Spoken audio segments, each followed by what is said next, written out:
If you keep up your present disciplines, and keep up the present pace that you're on, where will you be in 5 years? Boy, it's easy to say. Hey, I haven't really thought about that. So now make this note. In 5 years, here's the probability. You will either arrive at a well-designed destination or an undesigned. Well-designed or undesigned. And I promise you 5 years from now, you really don't want to arrive at an undesigned destination. Because you may very well wind up wearing what you don't want to wear, driving which you don't want to drive, living where you go and live, maybe doing what you don't want to do, simply because you didn't design a better destination. Neglect starts as an infection.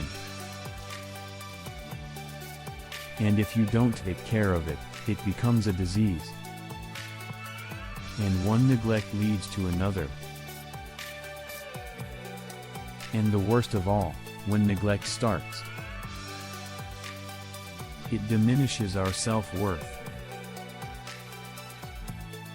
our self-confidence, our self-value. You say, well, how can I get back my self-respect? I'm telling you, you don't have to go to 29 classes. All you have to do is start the smallest discipline that now corresponds to your own philosophy. Like I should and I could and I will. No longer will I neglect stack up on me, so that I will have the sorry scenario 6 years from now, giving some excuse instead of celebrating my progress. That's the key to discipline. Okay? Self-reliance is basically counting on yourself,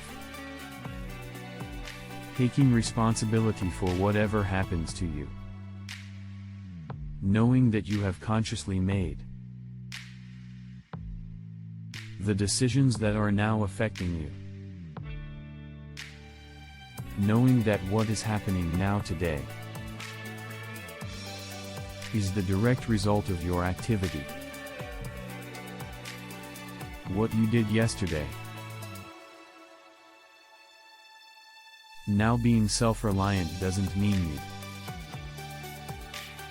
can't work with others or trust others. Self-reliance means counting on yourself, trusting yourself, being confident with yourself, being responsible to yourself, trusting your own instinct, trusting the conclusions that you have developed from your study of experiences and philosophies, taking the credit that is due you, learning from the mistakes that you have made. Being self-reliant? Self-confidence also comes from the ability to rise above your circumstances, to rise above what happens. The petty little things, the discouraging things that would sink everyone else's ship except yours, that would cause someone else to quit early in the day. But you keep going. That kind of willingness to overcome all circumstances, whether it's the little challenges or the big challenges. If you're willing to do that, I promise you, This kind of power will work for you. And in you the variable. It'll make a difference. Notice how you feel. If you are hesitant, resistant, or just don't want to change, ask yourself why. What old belief are you holding on to? This is not a time to scold yourself. Just notice what is going on and what belief rises to the surface. That is the one that has been causing you a lot of trouble. Can you recognize where it came from? When we do our affirmations and they don't feel right or nothing seems to happen, it's so easy to say, "Oh, affirmations don't work." It's not that the affirmations don't work. It's that we need to do another step before we begin the affirmations. Repeated patterns show us our needs. For every habit we have, for every experience we go through over and over, for every pattern we repeat, there is a need within us for it. The need corresponds to some belief we have. If there were not a need, then we wouldn't have it. Do it or be it. There is something within us that needs the fact. The poor relationships, the failures, the cigarettes, the anger, the poverty or abuse or whatever it is that's a problem for us. How many times have we said, "I won't ever do that again." And then before the day is up, we have the piece of cake, smoke the cigarette, say the hateful things to the ones we love, etc. Then we compound the whole problem by angrily saying to ourselves, "Oh, you have no willpower, no discipline. You're just weak." This only adds to the load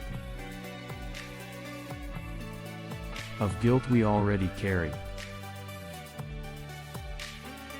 It has nothing to do with willpower or discipline. Whatever we are trying to release in our lives is just a symptom, an outer effect. Trying to eliminate symptom without working on dissolving the cause is useless. The moment we release our willpower or